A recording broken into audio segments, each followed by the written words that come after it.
Star Trek makes a cheeky call-out against Spock and his many movie variants. Star Trek has always been self-aware. From its earliest days, Gene Roddenberry's spacefaring vision mixed earnest idealism with a sly wink to the audience, knowing that its blend of allegory, science fiction, and character-driven storytelling could sustain both gravitas and humor. Nowhere is that balance more evident than in how the franchise has treated one of its most iconic figures, Spock. Across decades, timelines, and universes, Leonard Nimoy's half-human, half-Vulcan officer has not only defined what it means to be a Star Trek character, but also what it means to be an enduring pop culture icon. Yet recently, Star Trek decided to poke fun at its own legacy by making a cheeky call-out to Spock, and more specifically, the many versions of him that have populated its movies over the years. Whether it's the calm and logical Spock of the motion picture, the resurrected amnesiac Spock of The Search for Spock, the wry elder of The Voyage Home, or Zachary Quinto's Kelvin timeline reinterpretation, the character has been everywhere. And with so many versions, Star Trek finally leaned into the joke, acknowledging the absurdity of how many movie Spocks have existed and how wildly different they've been. This self-referential jab wasn't just a laugh. It was a meta-commentary on both Star Trek's storytelling longevity and its willingness to critique its own mythos. But to understand why this cheeky call-out landed so effectively, one has to trace how Spock has been reinvented, deconstructed, and resurrected across cinematic history. The original Spock, mythic yet relatable. When Star Trek, the motion picture arrived in 1979, it carried the weight of reviving the franchise after a decade-long absence from screens. Spock's role in that film reflected the lofty ambitions of its tone. Gone was the playful banter of the television series. Instead, Spock returned to the Enterprise after pursuing the Vulcan discipline of Kolinahr, an attempt to purge all emotion.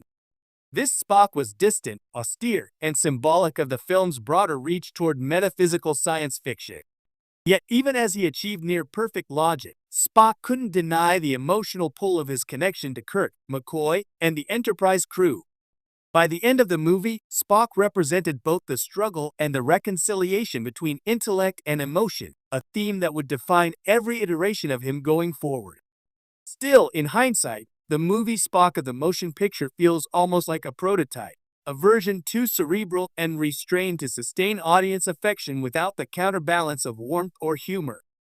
Spock dies and returns. The seismic turning point came in Star Trek II, The Wrath of Khan. With Nimoy initially reluctant to reprise his role, the writers crafted Spock's heroic death scene, allowing the character to sacrifice himself for the good of the crew. His final words to Kirk, "The needs of the many outweigh the needs of the few," became a franchise-defining mantra. But Spock's death was not the end. Popular demand and studio pressure ensured his resurrection in The Search for Spock, though the cost of bringing him back came with narrative oddities. Instead of Nimoy's grounded gravitas, audiences got a rapidly aging, semi-feral Spock whose consciousness had been stored in Dr. McCoy's mind through a Vulcan mind meld. By the time he was fully restored in The Voyage Home, Spock had essentially been reset, his memory fragmented, his personality once again rediscovered. This cycle of death and rebirth created a running theme for Spock in the movies. He wasn't just a character anymore, but a mythic archetype. And as with any myth, each retelling of Spock became slightly different, slightly exaggerated, and ripe for parody. The quirky Spock of the later movies.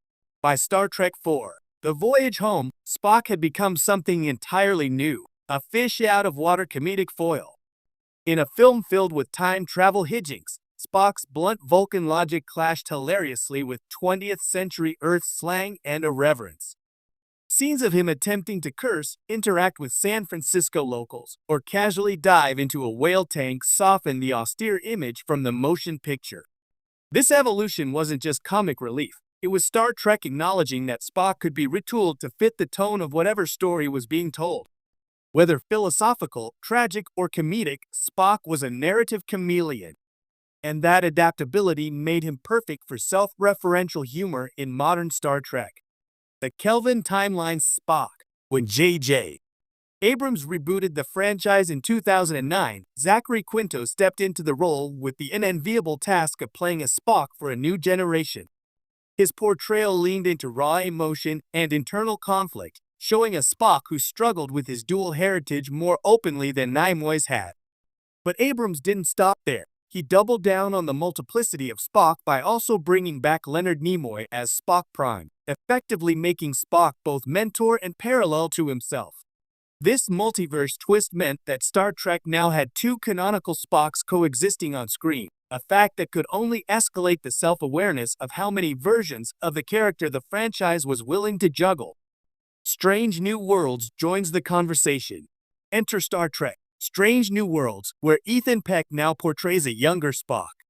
Unlike Nimoy's or Quinto's more restrained interpretations, Peck's Spock is often placed in comedic or awkward situations, grappling with romance, humor, or his own experimental phases of identity. The series embraces the fact that Spock has always been slightly different depending on the medium, leading into humor as a way to both honor and poke fun at that legacy. It was in this spirit that Strange New Worlds delivered its cheeky call-out. In a knowing wink to longtime fans, a character remarks on the sheer strangeness of Spock's fluctuating portrayals over the years, especially his movie incarnations. Without directly breaking the fourth wall, the show acknowledged that Spock has been through more tonal and narrative reinventions than almost any other Star Trek character, and that the audience has noticed. Why this joke works? The brilliance of this joke lies in its honesty. Fans have long pointed out the tonal whiplash of Spock's cinematic arcs, from stoic philosopher to tragic hero to comedic straight man to multiverse traveler. By calling attention to it, Star Trek isn't undermining Spock's importance, it's reinforcing it. Here's why. 1. Spock is the constant, and no matter how many versions exist, Spock remains central to Star Trek's identity. The joke works because it acknowledges his ubiquity while reminding us he's still irreplaceable. 2. Fans appreciate meta-humor. Longtime Trekkies thrive on self-referential detail. By nodding to the inconsistencies, Strange New Worlds creates a sense of camaraderie between writers and audience. 3. It humanizes the myth. Spock may be half Vulcan, but the franchise has always been about his humanity. Joking about his many versions brings him closer to us by showing that even icons can be playfully critiqued. Spock as a mirror for Star Trek itself. Perhaps the most fascinating aspect of this callout is that Spock doesn't just reflect himself, he reflects the franchise as a whole.